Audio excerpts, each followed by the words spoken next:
Last time out, we had a flawless rookie debut in the Mazda MX-5, but this week takes me to Winton Motor Raceway in the BMW M2 Cup on a track so tight and in a car so fierce that was only ever going to end up in action-packed racing. And at the end of this video, I'll be answering the question, is the Mazda MX-5 still the king of rookies, or has the BMW M2 taken over? But guys, if you're interested in following my iRacing rookie journey here on YouTube, then please do consider hitting the subscribe button. Hit the like button as well while you're down there, please, and ding dong the bell. And if you happen to miss the first part of my iRacing journey, I'll leave the link down in the description below for you to enjoy. But without further ado, enjoy the video. Stick around to the final lap. So we're joining the action now at Winton Motor Raceway for practice for race 1, and we've been really struggling with the BMW M2. Been putting in plenty of laps, trying to get to grips with the car, but for me, it's just not suiting my driving style at the moment. You can see on the exit of the final corner, getting a bucket load of oversteer and unable to catch the slide. And you'll see again through the middle part of the lap, just getting so much understeer. Look at this, having to wait. That sends us over the curbs. That pushes us wide and we get a bucket load of oversteer. We managed to catch it on that turn, but really struggling here. Into the qualifying action now, and we join our fastest lap at the back end of the circuit, missing the apex in the third to final corner, not taking enough curb in the penultimate corner, and then a massive slide on the exit, and that means our lap is only good enough for P7 of 11, at 1 minute 2.8, 1.5 seconds off the pace. So we're starting P7 on a grid of 11 in the BMW M2. This is a car that so far I am really not getting on with at all. Still learning the car, still learning the track. Right in the mid-pack here, right in the danger zone. Lights are on, let's go. This race is just about surviving, guys. Just need to survive for 12 minutes.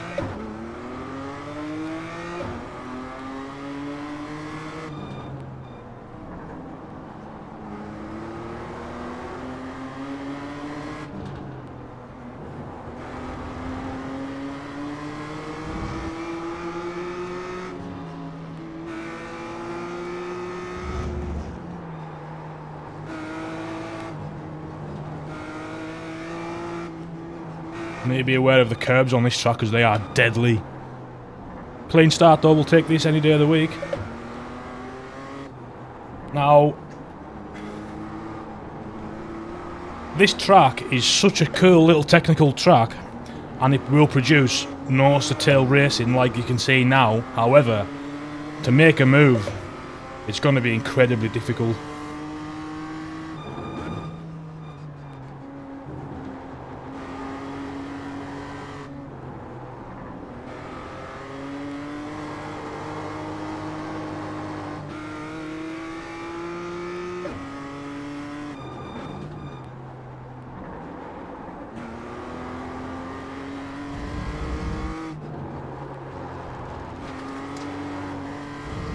As you can see, I'm definitely struggling to get to grips with this car. Still figuring it out a little bit. Got a lot of there we go. No way, man.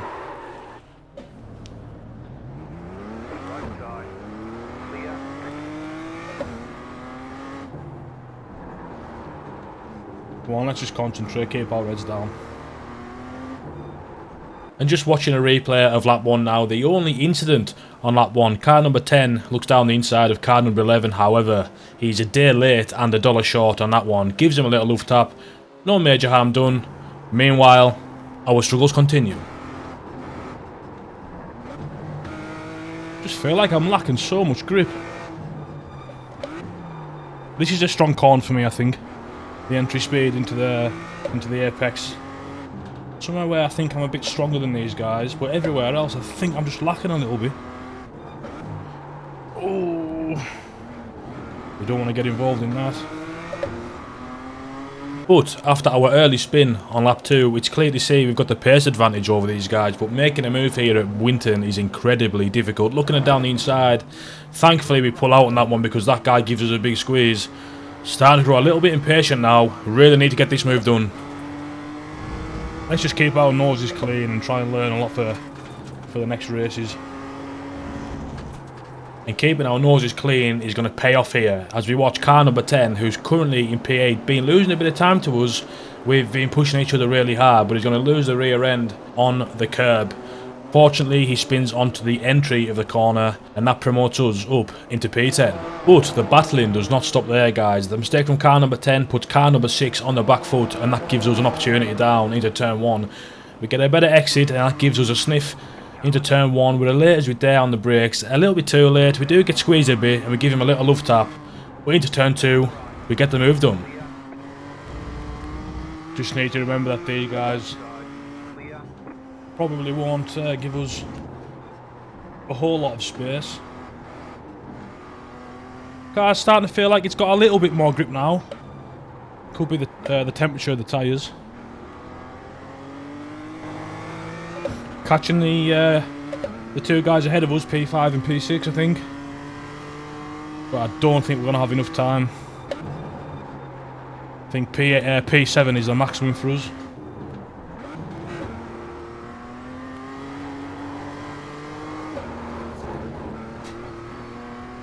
My God. It's a massive shame that we fell away from the pack at the start with that mistake into the hairpin. But I think we could have learned a lot from those guys.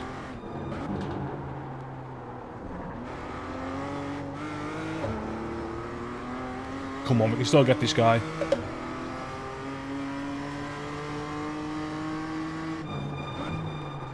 think we are quicker than him.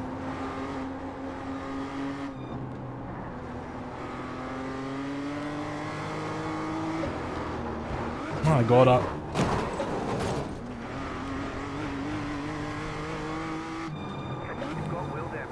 we got damage, boys.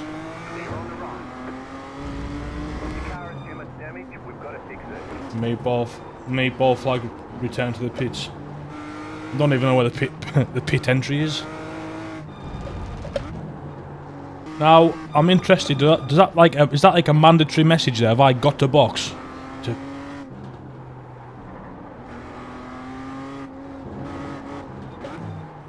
Let's not take any risks.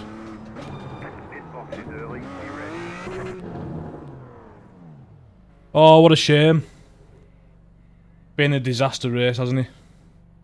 Not the finish I wanted here for race 1 at Winton Motor Raceway. But hey, that's racing. I am a rookie and I'm still learning here on iRacing. Great job, you did really well. Not sure about that one, Chief. So after a little bit of reflection after that first race, I think in order to be fast in these cars at this track, you need to be taking a lot of curb. Which is easier said than done because they're so deadly. But I think there's definitely a knack to it. I've just done a few practice laps there and the delta was green, which is a positive. But also, like we did with the Mazdas, I think here qualifying is absolutely critical. More critical than it was at Charlotte in the Mazda MX-5s. Because racing here, I mean, my God. Such a fun track in this kind of car especially, but for racing side-by-side action you need to have a lot of trust in the other cars, and yeah, I don't have that, but let's see if we can get ourselves further towards the front.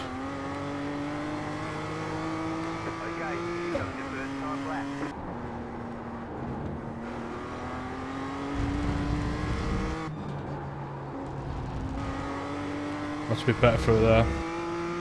Gaining about 4/10 through the first two corners, and we're going to carry that speed through the apexes of turn 3 and turn 4. Learning from the first race, using a lot more curb there, and we're going to carry this 6 or 7/10 advantage all the way to the end of the lap now, using again more curb in the penultimate corner and the final corner, and we're going to get an insane exit which makes the lap good enough for P3, and our best lap at 1:2 flat. But still showing our rookie tendencies here, going off track and gaining a pointless 1x. Look how close that is, guys, by the way. Apart from P1, who's just in his own league, the rest of us are incredibly close. Which means the race is going to be incredibly close and potentially chaotic as well. And I am a little bit nervous, actually, that I've qualified in P3, because although it's great, I don't think I can produce that kind of lap time consecutively.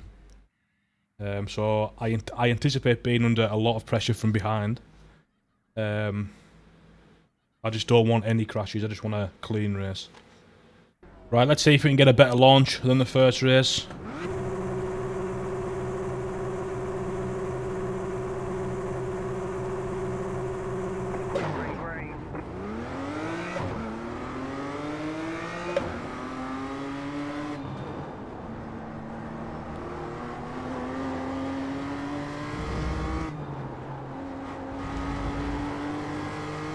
Come on, let's see if we can put some pressure on these guys ahead. P1's too quick, but P2's definitely possible.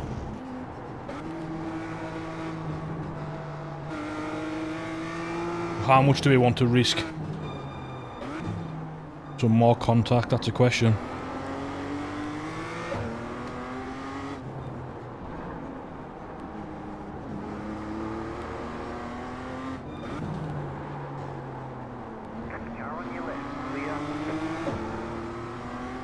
Solid start. Where the hell's P1 going there? A really solid start was there in P3, maintaining our position, but there is a little bit of contact behind, right in the middle of turn 1. But I must highlight that no one kind of goes bulldozing in there. They all kind of check up really nicely, and it's actually a clean turn 1 to 2 here on lap 1. Starting lap 2 now, following car number 11, and it does seem like we've got a little bit of a pace advantage over him. We do not want to let the leader get away. We need to make this move quick. Still working this part of the track out a little bit. Not sure of the optimal way through there. It's a bit of a tricky part of the track. Round in turn 5 now, really getting a bit impatient and starting to get held up by car number 11. But our first opportunity was about to come our way. Car on your left.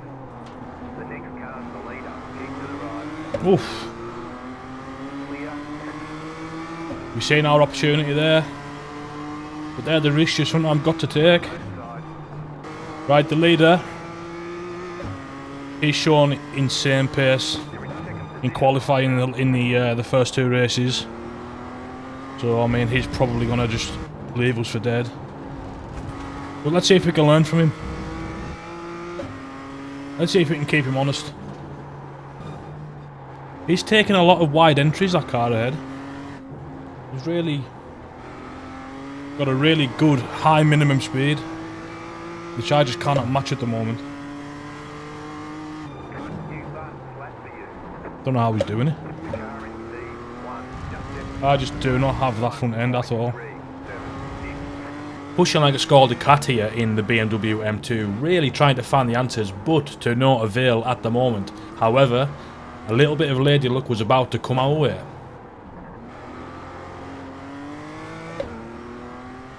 Got to slow down there, maybe. I don't know what's going on. But we're into the lead. I can only assume he had some kind of off track and he's had to slow down.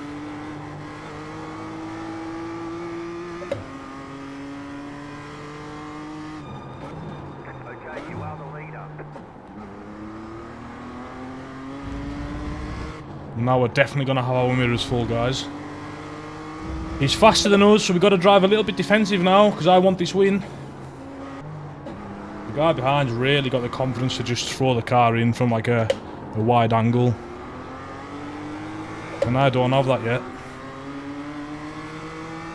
He's definitely got it worked out.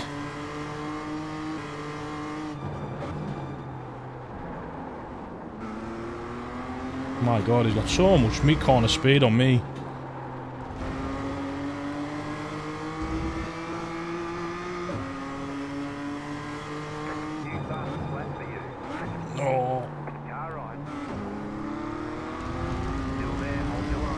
Thought he had us there.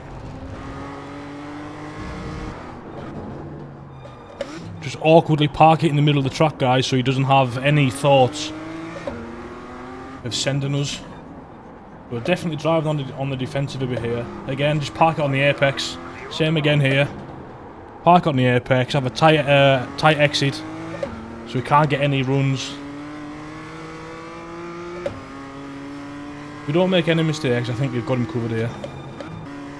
And this is the thing, this is why qualifying is just so important here, because it's just so hard to overtake.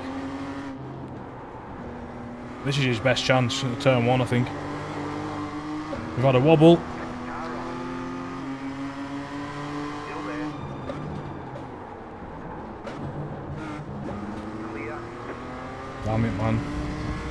Poor mistake there. Just don't not have his grip. That's what it feels like.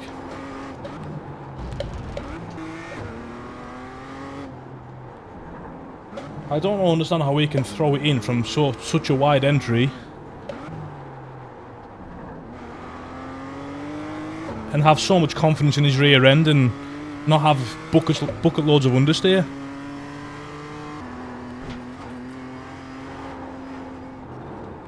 My God.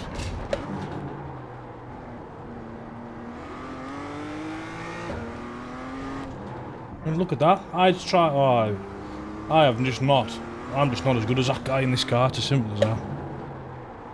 Sounding a little bit defeated there in our BMW M2, but the racing is not done yet. There's a battle for P3 just behind us on track. Exiting the final corner now when car number 10 gets a much better run on car number 4. Looks to the inside, opts for the outside line. He kind of wins a lot of space on the outside, and then car number 4 moves across his teams, and there is contact in the middle of the corner, and that's a disaster result because he's going to get collected from a car further in the pack. But please guys, let me know, if you were in the steward's room, who would you administer the blame on here? If it was me, it would probably be the pink car. He probably did move across on the exit of the corner, but ultimately he is the one who comes out worst, gets collected by a car, gets a load of damage and loses a load of time. We're coming through the final corner now on the final lap and taking the checkered flag to confirm our P2 finish.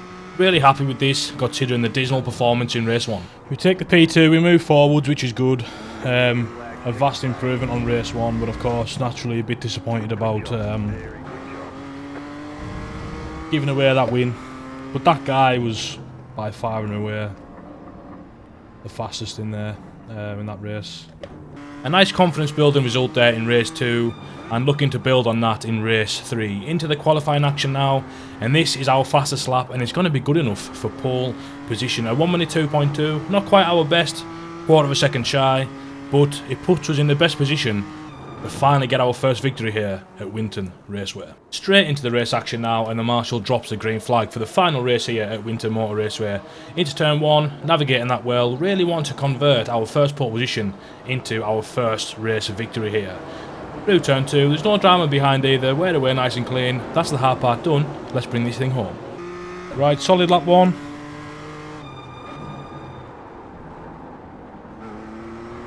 Well, I think we're going to have our mirrors full for all of this race. Those guys behind seem a little bit fast at the moment. Oh, no, come on, no. No, I'm right in the middle.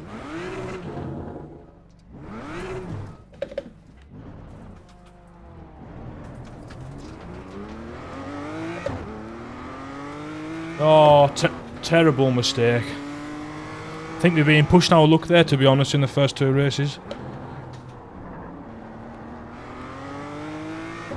I think this has been a bit of a reality check in these little BMW M2s.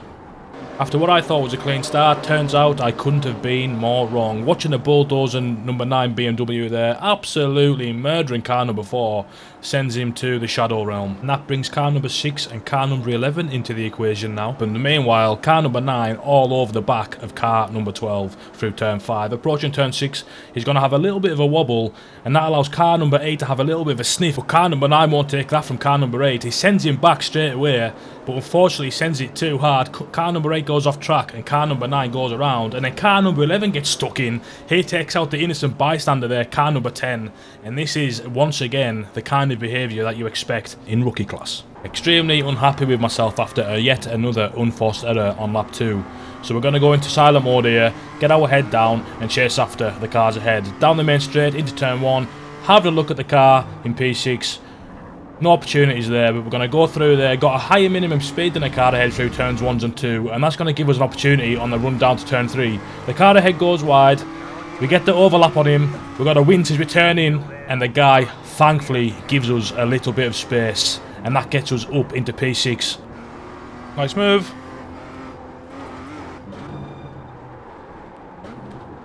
Up next, P5. Not long to go, need to get this move done.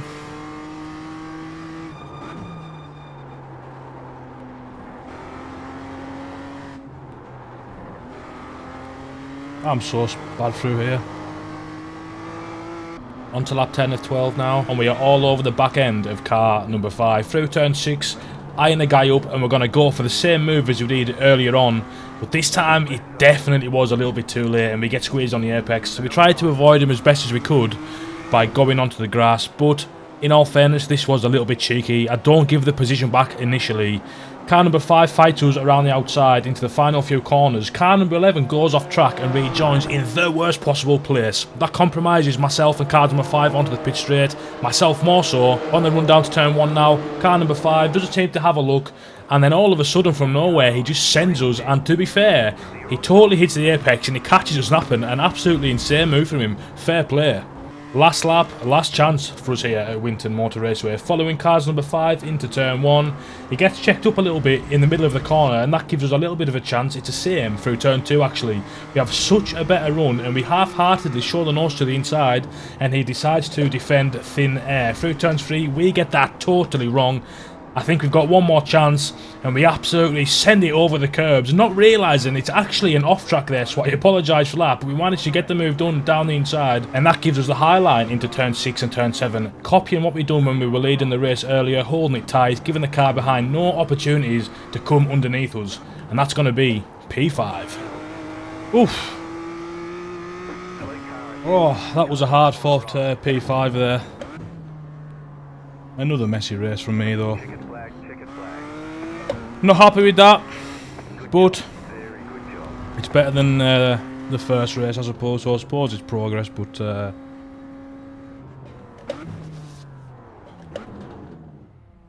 So after wrestling with the BMW M2 at Winton Motor Raceway, is it the new king of the rookie class? And in my opinion, I don't think so. Now for me, I just felt like in the Mazda MX-5, if I took, say, for example, more speed into the corner, I kind of expect a little bit of oversteer.